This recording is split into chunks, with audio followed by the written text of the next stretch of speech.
Hi, my name is Mafalda and today I'm going to talk about the process of buying a home in the Netherlands. The first step to buy a home in the Netherlands is to know your budget. If you need to request a loan, you should first understand how much you can borrow. With your salary and some information from your employment contract, you can calculate online how much you are expected to borrow and your expected monthly mortgage payments. I will put in the description some links to online calculators that you can use to make this initial estimate. The usual recommendation is to put on the side about 5 to 10% of the purchase price to pay all the additional fees and taxes. Even though you can make an initial estimate of how much you can borrow and your monthly mortgage payments online, my recommendation is to get a mortgage advisor. The mortgage advisor will do the right calculation for you. When you are making an offer, you should be confident that you will be able to borrow that amount, as in the Netherlands, it's not usual to have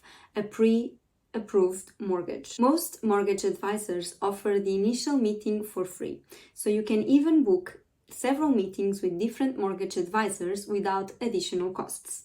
It is actually my recommendation to do this because the more you talk with different people who are very knowledgeable in this area, the more information you will be able to return. By booking several meetings with different mortgage advisors, you will actually be even more confident on the amount that you will be able to borrow because you will have different indications. Also, you will get a better understanding on the financial details. Because the initial meeting is for free, usually the mortgage advisors try to make it a little bit superficial, but if you book several meetings with different mortgage advisors, you will be able to add additional information or new information in each meeting and have a much better understanding of all the financial implications to buy a house. In the Netherlands, there is a different system which is called the National Hypotheek Garantie, which basically translates to National Mortgage Guarantee. This is a guarantee that will protect you against any remaining debt that you might have if you no longer can pay your mortgage payment. This situation could happen because you lost your job due to a divorce, due to the death of a partner, etc. So basically the National Hypotheek Garantie, together with the bank, they will try to find a solution so you can still continue to live in the house that you purchase. If this is no longer possible and you are forced to sell the house to a lower price versus the one that you purchased it, the National Hypotheek Garantie will step in and it will pay the remaining debt for you. Be aware that there is a price cap in order to get this National Hypotheek Garantie, and I will put a link in the description below so you can explore a little bit more about this system. It is also interesting to know that one of the advantages of having this guarantee is that because it offers less risk to the bank to give you the loan, you will be able to have the loan for a much lower interest rate. You have to do the math because if you stay in the house only 1 or 2 years, it might not be profitable because in order to have this guarantee, even though you have a discount in the interest rate, you have to pay upfront 0.6% of the purchase price. And this is the percentage for 2023. This might change in the coming years. Now that you know what is your budget, it's time to start exploring for available property in the Netherlands. Funda is the most popular website and usually all the listings will end up in Funda. However, one of the advantages of having a real estate agent is that you can have access to property that is still not yet listed on Funda. When looking for a house, it's important to be aware that in the Netherlands there's such a thing called ground lease. Basically, this means that some properties are standing in ground that belongs to the municipality. Therefore, if you buy a building that is standing in such a ground, you buy the building, but you do not buy the land where it stands. Instead of buying, you actually have to pay to the municipality an amount corresponding to the lease for a certain period of time. Ground lease is very common in the big cities, especially in Amsterdam. It's actually a very complex topic, but I will be mentioning 3 variations of the ground lease in this video. The first one is the continuous ground lease, where basically the amount that you have to pay will be adjusted every 50 to 75 years, and it will be adjusted according to the value of the land at the time. And inside of the continuous ground lease, you have 2 variations for payment. Either you are paying the current period or the current period is already paid off and you will have to pay once the valuation is adjusted. And there is the perpetual ground lease, where basically the land is already bought to the municipality in perpetuity. Basically here you just have to think that you already bought the land, but you are not the actual owner of the land. The municipality is still the owner, but it's already paid off the lease forever. When you are buying an apartment in the Netherlands, you should also consider the VVE. Basically, the VVE is the Owners Association. When you buy an apartment in the Netherlands, you automatically become part of the VVE, giving you shared ownership of the building. The VVE is mandatory and you have to abide by the rules and regulations. And the VVE protects the shared interests of the building with its different owners, and it takes care of things like maintenance and insurance of the building. There is a mandatory financial contribution to the VVE that you should consider when you are looking to purchase a home in a specific building, as this will be a recurring cost for you. Another tip that I have to give you regarding the VVE is that it actually can give you a lot of information. First, you should request what are the future maintenance plans of the building.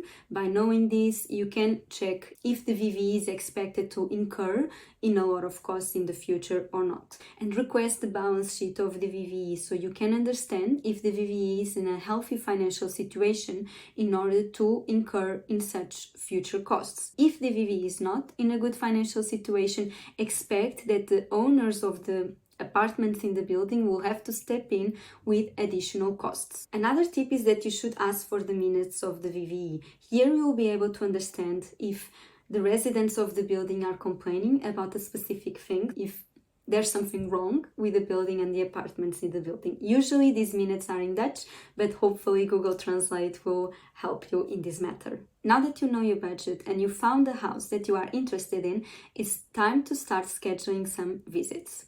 This process was quite different than the process in Portugal.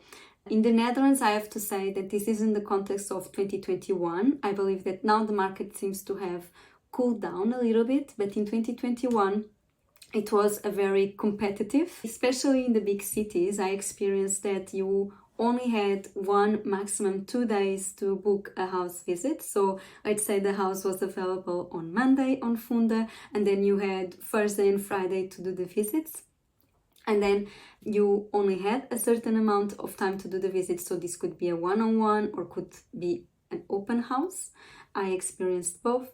And then you just register when you are in the house. If you are interested to make an offer, you put your personal information in a form, and then the real estate agent of the seller will contact you for you to make an offer. And the most interesting for me was that you only had one opportunity to make the offer, so there was not much room for negotiation. Maybe this was in the context of 2021 when I purchased the property, but now maybe there might be more room for negotiation. And of course, it also depends in the city where you are looking for houses. It depends on the type of house, if it is a new build home, if it is an old house that requires much more investment. It will depend, but do not be surprised if this happens to you. In addition, I will put a link in the description below with a checklist of all the information that you should check when visiting a house. Now you made the visit and you are really interested in the house, it's time to make an offer. In my view, making an offer in the Netherlands was actually a very casual process. You basically just send an email with your offer with some personal information, and usually this offer contains some clauses that I will mention next. And I recommend to put an expiring date of the offer. This can be, for example, a few days, just to put a little bit of pressure for the seller to accept your offer. There are two conditions that I would recommend to put in your offer if it is applicable to your case. The first condition or clause is the financial clause. Basically, this clause says that your offer is conditional on your financing, which means that you are making an offer, for example, for 400,000 euros, but it is only applicable if you are able to have the loan from the bank. If you do not get the loan from the bank, then the deal is off. As you can imagine, this brings more risk to the seller. So not having this clause in your offer can be more favorable to the seller. But expect that there is a risk if you do not put this clause and the bank does not give you the financing that you need. You usually have to pay 10% of the offering price that you made to the seller, even though you do not get the house. That's why my recommendation is to get a mortgage advisor, so you are much more confident in the amount that you can borrow, and then you can make an offer without this clause, which will bring more security to the seller. I have to say that in my case, in 2021, we went to a mortgage advisor. We were pretty confident in the amount that we were offering for the apartment, and we did not put this clause. And at the end, we understood from the real estate agent that the seller was in between two offers, ours and from another couple, and the seller ended up choosing our offer, even though the other offer was higher, but they did have the financial condition and we did not. So this can come as a huge advantage for you, but be aware of the risks and be protected from the risks. Another condition that might be useful to put to protect you against other risks is that you can put a clause that the offer is applicable but is pending from an architectural or building inspection. Usually this inspection will point out what are the major flaws of the building, and it will indicate where big investment will have to be made. Usually for apartments, such is not necessary, although you can still make an offer pending on this building inspection. In the Netherlands, there are a lot of older houses available, houses built in the 30s, houses with wood foundations, houses where the maintenance on the piping system, electricity system, on the roof hasn't happened for a while.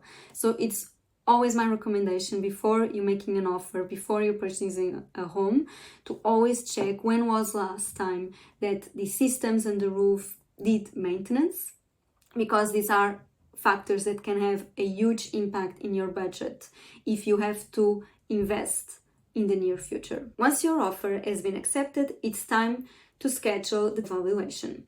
It is usually conducted by a third party that will visit the property and it will value the property according to the market. It is based on this amount that the bank will provide the loan amount to you. This means that if you made an offer for 400,000 in a property and this external party concludes that the house is valued at 350,000, the bank will give you 350,000, depending on all the other conditions, of course. But let's say the bank will give you 350,000.